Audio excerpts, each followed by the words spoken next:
BBA, BCA, BCom computer కోర్సులో 100% placement లభించే ఏకైక డిగ్రీ కాలేజ్ కూకట్పల్లిలోని i3 డిగ్రీ కాలేజ్ 8367215215. నమస్తే అమ్మా. నమస్తే అమ్మా. అమ్మ, తాత చేసిన కర్మలు మనవడికి వస్తాయా? అవి ట్రాన్స్ఫార్మ్ అవుతాయంటాయా? తాత చేసినవని చెప్పడం కాదు కానీ అమ్మా, హ్మ్. పూర్వ తరాలలో వాళ్ళు చేసినటువంటి పనుల యొక్క ఫలాలు తరువాతి తరాల వాళ్ళకి తప్పకుండా వస్తాయి. ఎందుకంటే ఉదాహరణకి చెప్తాను, మనకి బాగా కంటికి కనపడేది. ఇప్పుడు ఒక తరంలో ఒక తండ్రి డబ్బు బ్యాంక్లో వేసుకున్నాడు, కొడుకు నామినీగా పెట్టుకున్నాడు. అయిన తర్వాత ఆ డబ్బు ఎవరికి వస్తుంది? కొడుకే వస్తుంది కదా. కొడుకు వస్తుంది కదా. ఆయన ఖర్చు పెట్టకుండా ఉంచుకున్నాడు, అప్పుడు ఏమవుతుంది? ఆయన కొడుకు అంటే మనవాడికి వస్తుంది కదా. అలా మరి పొలాలు, ఆస్తులు, ఇది చరాస్తి. స్థిరాస్తులు ఉన్నాయి. స్థిరాస్తులు ఎట్లా వస్తాయి? తరతరాలుగా వస్తున్నాయి కదా. ఆ తరాల్లో వాళ్ళు సంపాదించినటువంటి ఆస్తులు మీరు అనుభవించినట్టే, వాళ్ళు సంపాదించినటువంటి అంటే వాళ్ళు సంపాదించింది కనపడనటువంటిది కొంత ఆస్తి ఉంది కదా, పాపము పుణ్యము అన్నవి, కర్మల ఫలాలు, అవి కూడా వాటితో పాటు వస్తాయి. అలా ఎలా వస్తాయమ్మా? మనకేంటి సంబంధం? వాళ్ళు చేసుకున్న పాపాలు, వాళ్ళు ఇచ్చిన దుర్మార్గులు, అంతకులు కాదమ్మా, వాళ్ళు ఇచ్చిన పొలం నీకు రావట్లేదా? అది వస్తువు, అది లైక్ వస్తువులాగానే వస్తువు కాంది కూడా వీడిని మూర్త పదార్థం అంటారు, దాన్ని అమూర్త పదార్థం అంటారు. అంటే ఫిజికల్ ఫామ్ ఉన్నది ఇది, ఫిజికల్ ఫామ్ లేనిది అది, అది కూడా వస్తుంది. అంటే మనకేంటి అసలు సంబంధమే లేదు కదా. ఎందుకు లేదు? ఎందుకు లేదు? ఈ శరీరం ఎక్కడి నుంచి వచ్చింది? ఆయన జీన్స్ నుంచే వచ్చింది. అదే జీన్స్ తర్వాత ముందు అసలు వాళ్ళు తిన్నటువంటి ఆహారం 7 స్థాయిల్లో ఫిల్టర్ అయ్యి శుక్రంగా మారుతుంది. ఆహారం రక్తంలో పెడుతుంది, రక్తంలోంచి మాంసము, మజ్జ, ఇలా ఒక్కొక్కటి వెళ్ళి శుక్రధాతువుగా 7వ ధాతువు సూక్ష్మమైంది శుక్రంలో చేరుతుంది. అంటే నువ్వు తిన్న ఆహారం దేనివల్ల? నువ్వు చేసిన పని వల్ల. దానివల్ల వచ్చినటువంటి ఆహారంతో శుక్రంగా మారింది. ఆ శుక్రంలో ఈ లక్షణాలన్నీ ఉంటున్నాయా లేదా? ఉంటున్నాయి కదా. అదే మరి ఈ లక్షణాలన్నీ ఉంటూ ఉన్నప్పుడు ఈ లక్షణాలకు కారణమైనటువంటి పనుల యొక్క ఫలాలు కూడా అందులో ఉన్నట్టేగా. వచ్చేస్తూ ఉంటారు కదమ్మా. మాకు మా అబ్బాయి కొడుకు పుట్టాలి అని చెప్పి ఆ అమ్మమ్మో నాయనమ్మో వాళ్ళెవరు వాళ్ళ పిల్లలకి సంతానం కలగాలని పూజలు చేస్తే ఫలం వస్తుందా రావట్లేదా? అలాగే ఈ అయ్యగారులు వెళ్ళి తాతగారులు వెళ్ళి తీర్థయాత్రలో మరోటో ముడుపులో యజ్ఞాలో యాగాలో చేస్తే వస్తుందో లేదా? అట్లాంటిది మిగిలినవి రాకుండా ఎట్లా ఉంటాయమ్మా? ఇటు 7 తరాలు అటు 7 తరాలు వస్తాయని చెప్తారు. ఒకటి కాదు, 7 తరాల వాళ్ళు చేసినటువంటి ఫలాలు మనకు వస్తాయి. అందుకే పూర్వం వివాహాలు చేసేటప్పుడు పెళ్లి కూతురు పెళ్లి కొడుకు మాత్రమే కాక వాళ్ళ పూర్వులు ఎట్లాంటి వాళ్ళని కొన్ని 3-4 తరాలన్నా చూసేవారు. అందుకే ఇటు 7 తరాలు అటు 7 తరాలు చూడాలని కూడా అంటూ ఉంటారు కదా. అంతే కదా. ఇటు 7 తరాలంటే అమ్మ తరఫున 7 తరాలు, అటు 7 తరాలంటే అయ్య తరఫున 7 తరాలు. మొత్తం వాళ్ళు ఎట్లాంటి వాళ్ళు అన్నా చూస్తే ఎప్పుడో ఒకప్పుడు జీన్స్ అటు నుంచి ఇటు వచ్చేటటువంటి అవకాశం ఉంది. అందువల్ల అవకాశం ఉంది. 100కి 100 పాళ్ళు వస్తాయా అంటే కొన్ని అయితే వస్తాయి తప్పనిసరిగా. ముఖ్యంగా ఫర్ ఎగ్జాంపుల్ తండ్రి తరఫు నుంచి వచ్చేటటువంటి వస్తాయి. ఎట్లా? ఒక 2-3 తరాల క్రితం ఎవరైనా కొన్ని రకాలైనటువంటి తప్పు పనులు చేస్తుంటే, అంటే దేవాలయ ఆస్తిని తీసుకోవడం కానీ అట్లాంటివి, పామును చంపడం కానీ, అది కూడా మామూలుగా కన్నా కూడా పాములు జంటగా ఉన్నప్పుడు గనక చంపినా చూసినా కూడా అది పాపంగా చెప్తూ ఉంటారు. నమస్కారం చేసి యువతలకు వచ్చేయాలి పాములు జంటగా ఉన్నప్పుడు. అలాంటివి చేస్తే గాని, ఒక గోహత్య చేస్తే గాని దాని యొక్క ఫలం తరువాతి తరాల్లో వరుసగా వస్తూనే ఉంటుంది. 1-2 కదా, అనేక తరాల్లో వస్తుంది అది. మనం మురారి సినిమాలో కూడా, కొన్ని సినిమాల్లో కూడా అలా చూస్తూ ఉంటాం కదమ్మా. మరి దానికి ఏంటి ప్రత్యామ్నాయం? తప్పించుకోవడానికి మార్గం ఏమన్నా ఉందా? ఎందుకుంటదమ్మా? ప్రతిదానికి సమస్య ఉన్న చోట పరిష్కారం ఉంటుంది. పరిష్కారం లేని సమస్య ఉండదమ్మా. తాళంతో పాటే తాళం చెవి తయారు చేయబడుతుంది కానీ 2 విడివిడిగా తయారవో. సమాధానం లేని ప్రశ్న గాని, పరిష్కారం లేని సమస్య గాని, చెవి లేని తాళం గాని ఉండవు. అంచేత వీటికి కూడా ఉంటాయి. ఎటువంటివి జరిగాయి అన్న దానికి కనుక్కుని తప్పనిసరిగా జ్యోతిష్కుల దగ్గరికే వెళ్ళక్కర్లా, పెద్దవాళ్ళని ఎవరిని అడిగినా చెప్తారు ఏం జరిగిందో, మీ తాత ఇట్లా చేశాడు, మీ పూర్వకాలం అయితే ఇంకా బాగా చెప్పుకునేవాళ్ళు కదా పూర్వుల కథలు, మరి మీ ముత్తాత ఇట్లా చేశాట వీడు చూడకపోయినా, లేదా మీకు మీ తాతగారు ఇట్లా చేశాట అందుకే మీకు ఈ పాపం ఏమో వచ్చి పుణ్యమేమో అని ఉంటుందేమో అని చెప్తుంటారు. చెప్తూ ఉంటారు కదా. ఉమ్, అందుకే వంశ చరిత్రలు కూడా తెలుసుకోవాలన్నారు. ఉమ్, మనకు అక్కర్లేదని మనం అనుకుంటున్నాం, ఏముందండి మనుషులకు సంబంధమే కదా ఇది, ఈ వెనకాల ఉన్నటువంటి ఈ పూర్వ చరిత్రలన్నీ తెలుసుకోవాల్సిన అవసరం ఏముంది అని అనుకుంటున్నాం, కానీ మనుషులకు అక్కర్లేదు, కానీ జంతువులకు చూస్తున్నామే మనం, అవునా కాదా? అవునమ్మా. ఒక 10 రూపాయలు గుర్రం మీద కాయాలి అంటే గుర్రపందాల్లో ఉమ్, దాని తల్లి, దాని తండ్రి, తండ్రి తండ్రి, తల్లి తండ్రి తండ్రి, వీటి యొక్క చరిత్రలు తెలుసుకుని వాటిని ఎవరు రైట్ చేశారు, ఎన్ని వెయిట్స్ భరించాయి, ఉమ్, ఎన్ని రేసుల్లో అవి గెలిచాయి, ఇవి తెలుసుకున్నాక 10 రూపాయల గుర్రం మీద కాస్తాడు. ఉమ్, గుర్రపందానికి పుస్తకం తీసుకుంటాడు. అవును. గుర్రపందానికేమో కట్టేది 10 రూపాయలు ఎంతో ఉంటుంది, కానీ పుస్తకం దానికన్నా ఎక్కువ ఖరీదు. మరి ఆ పుస్తకం తీసుకుని గుర్రాల చరిత్ర అంతా చదివి అప్పుడు ఏ గుర్రం మీద 10 రూపాయలు కాయాలని ఆలోచిస్తాడు. ఆలోచిస్తాడు. మరి 10 రూపాయలు కాసే గుర్రం గురించి ఆలోచిస్తున్నామే, ఉమ్, ఒక కుక్క పిల్లని తెచ్చుకుంటే దాని పెడిగ్రీ గురించి ఆలోచిస్తున్నామే, ఉమ్, దాని తల్లి ఎవరు తండ్రి ఎవరు అని. ఒక ఆవునో గేదెనో కొనుక్కుంటే దాని తల్లి గురించి ఆలోచిస్తున్నామే, ఉమ్, దాని తల్లి అన్నాళ్ళు పాలు ఇచ్చింది, ఇవన్నీ కనుక్కుంటున్నాం కదా. అవునమ్మా. దాని ఒంటి మీద ఉన్న సుడులు లెక్క కట్టుకుని మరి పాలు ఆవునో గేదెనో కొంటున్నామే. ఉమ్. మనుషుల దగ్గరికి వచ్చేప్పటికి అక్కర్లేదని ఎందుకు అంటున్నారండి? అన్ని చూసుకుంటే పెళ్ళిళ్ళు అవుతాయి అమ్మా ఇప్పుడు. ఇప్పుడు అవి చూసుకోకపోతే పాపం వేరే లేని అసలు ఇల్లుందా? కాదమ్మా, పాపం గురించి కాదు నేను మాట్లాడేది, ఆ, వేరే విషయాలు మాట్లాడుతున్నా. అక్కర్లేదు అని అనే వాళ్ళకి సమాధానం, మరి ఇవన్నీ చూడగలిగింది మనుషుల విషయంలో చూడకుండా చేసేసుకోవచ్చు అని ఎందుకు చెప్తున్నారు, అది నా ప్రశ్న. ఎస్. వీటిని కూడా చూసుకోవాల్సింది. అంటే మనిషిని మనిషిగా చూడొద్దంటల్లా, పెళ్లి చేసుకోవడానికి సరిపోతారా లేదో చూసుకోండి. స్నేహానికి తప్పు లేదు, మరో దానికి తప్పు లేదు.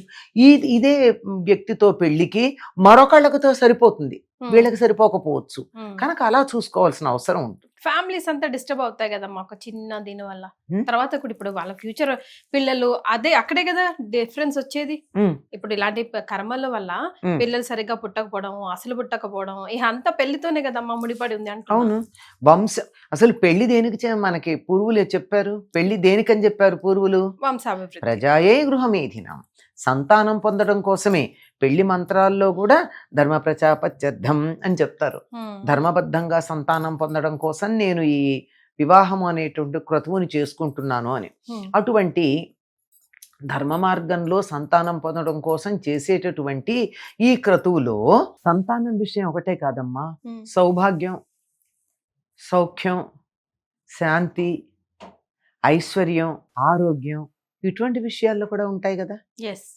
వీటిల్లో కూడా ఎప్పుడు ఈ వంశంలో వాళ్ళు పూర్వులు ఏం చేశారో, ఈ పిల్లలు ఇలా ఉన్నారు అని అనుకుంటూ ఉంటాం కదా. అవును.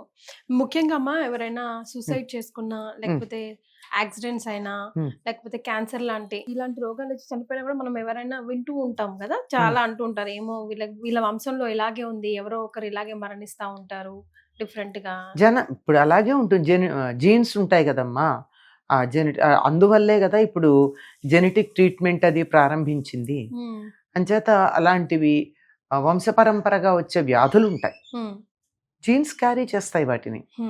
అలాగే ఈ ఆత్మహత్యలు చేసుకోవడం కూడా, ఐ రిపీట్, ఆత్మహత్యలు చేసుకోవటం కూడా కొన్ని కుటుంబాలలో వంశపరంపరగా చూస్తాం మనం. టెండెన్సీ ఉంటుంది కదా. టెండెన్సీ ఉంటుంది, మానసికమైనటువంటి, శారీరకమైనటువంటి ఆరోగ్యం ఎలాగో మానసిక ఆరోగ్యం కూడా అట్లాంటిదే గనక మానసికంగా వీక్ గా ఉండడం ఉంటుంది వాళ్ళకి. అందువల్ల వీక్నెస్ వల్ల, మనోదౌర్బల్యం వల్ల ఆత్మహత్య చేసుకుంటారు. ఆత్మహత్యలు చేసుకోవడం కూడా మనం చాలా సార్లు చూస్తాం వంశపరంపరగా. అంతేకాకుండా కొన్ని కుటుంబాల్లో గమ్మత్తుగా ఉంటుందమ్మా, ఒక వయస్సులో అందరూ అదే వయసులో చచ్చిపోతూ ఉంటారు. అవును, కొన్ని అవునమ్మా చూసా నేను కూడా ప్రాక్టికల్. మాక్సిమం 1 year డిఫరెన్స్ అంతే. లేదంటే సెకండ్ ఆడపిల్లలే చనిపోతూ ఉంటారు సూసైడ్ లో, యాక్సిడెంట్ లో ఏదో, లేదా మగ పిల్లలే చనిపోతుంటారు, లేకపోతే అసలు పుట్టనే పుట్టరు మగ పిల్లలు. అట్లా ఏదో లేదా ఆడపిల్లలే పుట్టారు కొన్ని కొన్ని కుటుంబాల్లో. కుటుంబాల్లో. ఏమిటంటే దానికి సంబంధించి ఇప్పుడు ఆడపిల్లలు మగపిల్లలు పుట్టడం పుట్టకపోవడం అన్నది XY క్రోమోజోమ్స్ వాటి కారణాలు అని చెప్పి మనం సైన్స్ చెప్పినా ఉమ్, ఎందుకు Y క్రోమోజోమ్ డల్ అయింది, ఉమ్. ఎందుకైంది? ఎస్, అంతే కదా. అది తెలుసుకోవాలి. X క్రోమోజోమ్ డల్ అవ్వడానికి కారణం అయినందువల్ల ఇలా పుట్టడం జరిగింది అంటున్నాం. ఎందుకు అయింది అన్నదానికి పరిష్కారం లేదు కదా. మరి దానికి సంబంధించి ఇవన్నీ జెనెటిక్ గా ఉండేటటువంటి కారణాలని చెప్తున్నారు. జెనెటిక్ గా ఉండే కారణాలంటే ఏమిటి? జీన్స్ చాలా తెలివిగలవి, ఉమ్, వెరీ ఇంటెలిజెంట్. ఉమ్. అవి తరతరాలుగా ఆ లక్షణాలని దే క్యారీ క్రోమోజోమ్స్ రూపంలో ఉమ్, కదా. అవి తీసుకుని వస్తాయి.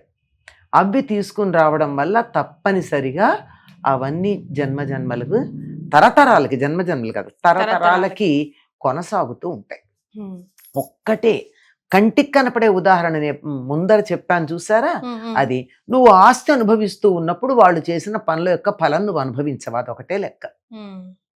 కానీ అంటూ ఉంటారు కదమ్మా, ఎట్లయినా పూర్వజన్మ వాసనలు ఉండుంటాయి ఈ జన్మకి సంబంధించి, తదనుగుణంగానే మీ రిలేషన్స్ డిసైడ్ అయి ఉంటాయి అని చెప్పి. అవునమ్మా. సో ఇండైరెక్ట్ గా ఇది కూడా ఒక కాజ్ అనుకోవచ్చు కదా. కాదు, ఒక లక్షణం ఎట్లా ఉంటుందంటే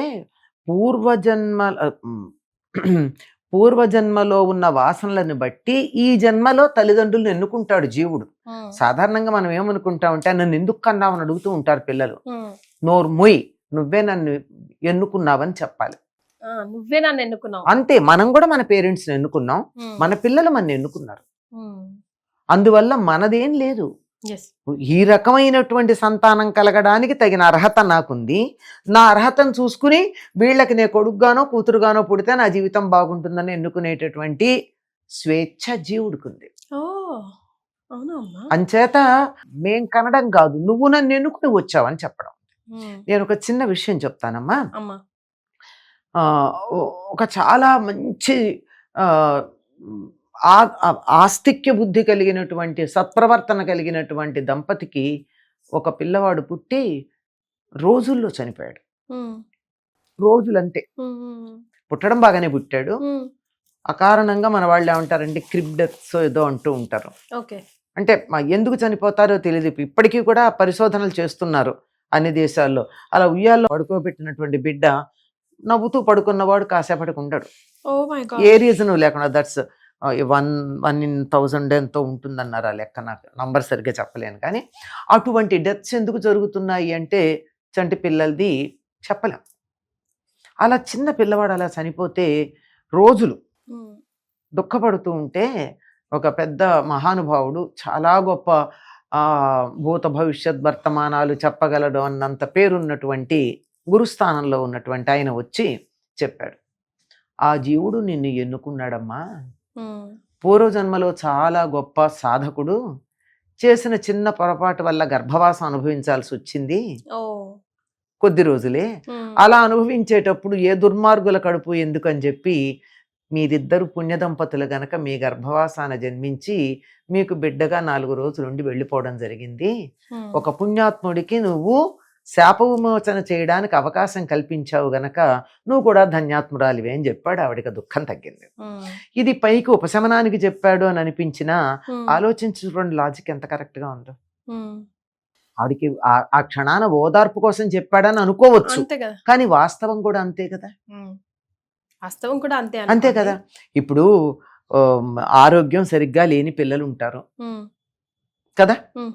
అట్లాంటి వాళ్ళని చూసుకునేటటువంటి తల్లిదండ్రులు తగిన వాళ్ళు అయినట్టయితేనే, ఓర్పున్న వాళ్ళు అయితేనే వాళ్ళని చూడగలుగుతారు. ఉమ్, లేకపోతే వీళ్ళకి నరకం వాళ్ళకి నరకం, అంతే ఇద్దరికీ నరకం. అంతే. వాళ్ళకి నరకం తెలియదు పాపం. ఉమ్, మనం నరకం అనుభవింపచేస్తాం కానీ వాళ్ళు తెలిసే స్థితిలో ఉండరు. ఎస్. తెలిసి చేసే వాళ్ళకి నరకం లేదు. వీళ్ళకి సేవ చేయడం నాకు ఒక రకమైనటువంటి దేవుడిచ్చిన బాధ్యత. బాధ్యత అనుకుని చేసేటటువంటి వాళ్ళకి బాధ ఉండదు. కనుక ఇవన్నీ కూడా మనం ఊరికే చెప్పావు కదా. ఇవన్నీ ఎక్కడ వస్తాయి? సాధారణంగా ఇట్లాంటివి కూడా వంశపరంపరగా వస్తాయి. ఉమ్, మెంటలీ రిటార్డెడ్ చిల్డ్రన్, ఉమ్, లేదా ఏదో ఒక రకమైనటువంటి అంగవైకల్యం, సరిగ్గా కంటి చూపు లేకపోవడం, ఉమ్, ఇట్లాంటివన్నీ కూడా వంశపరంపరగా వచ్చేవాళ్ళు ఉంటారు. చూడండి, పొట్టిగానే ఉంటారు ఒక వంశంలో ఎంతమంది అయినా. ఉమ్, ఉమ్, ఉమ్, ఉమ్. అంతే డాక్టర్స్ కూడా అడుగుతారు కదా, మీ ఇంట్లో ఇట్లా ఎవరైనా ఉన్నారా, ఏమైనా ఆ. జరిగిందా, ఇటు వాళ్ళు ఎవరైనా ఉన్నారా, అటు వాళ్ళు ఆ. ఎవరైనా ఉన్నారా అని అడుగుతారు. అది అలాగే ఇప్పుడు లావు, బాగా లావుగా ఉండడం, ఒబేసిటీ ఉండడం, లేదా పొట్టిగా ఉండడం, ఇట్లాంటివన్నీ మీకు ఎలా వస్తున్నాయి? వంశపరంపరగా వస్తున్నాయి. ఎస్, పోలికలు ఎలా వస్తున్నాయి? అవి కూడా అంతే 3-4 తరాల్లో వాళ్ళ ఫోటోలు పక్కన పెడితే కామన్ ఫీచర్ కనపడుతుందా లేదా కొంతమందిలో? మరి ఇవన్నీ తెచ్చుకుంటున్నప్పుడు వేరే కర్మలు రావని ఎలా అంటారమ్మా?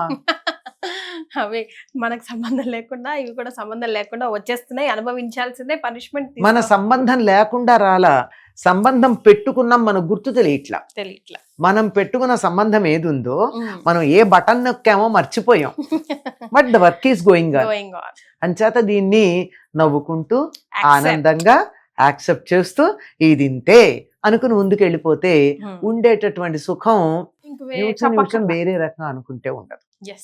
అందుకే చెప్తారు తప్పనిసరిగా లీనియేజ్ అన్నది అవసరం, తెలుసుకుని ఉండాలి. నేను చెప్పా కదా, జంతువులకు చూసేవాళ్ళం మనుషులకు ఎందుకు చూడట్లేదు అని దీనికి ఆలోచన. ముఖ్యంగా పెళ్లి సమయంలో కదమ్మా. అంతే, చాలా అంతేకాదు అన్ని రకాల సమస్యలకి, అన్ని రకాల పరిష్కారాలకి కూడా. కాకపోతే ఒక మహానుభావుడు గనక ఈ వంశంలో జన్మిస్తే, ఏవో కొన్ని దురదృష్టాలు ఉన్న వంశం ఉండొచ్చు గనక జన్మిస్తే, వాళ్ళు చేసినటువంటి కృషి వల్ల, వాళ్ళు చేసినటువంటి సాధన వల్ల ఆ వంశంలో అంతకు ముందు ఉన్నటువంటి చెడంతా పోతుంది. అలాగే ఒక దుర్మార్గుడు గనక జన్మించినట్టయితే అప్పటి వరకు చాలా బాగా ఉన్నటువంటి వంశం కూడా అక్కడి నుంచి నాశనం అయిపోతూ ఉంటుంది. చాలా సంతోషం అమ్మా, ధన్యవాదాలు.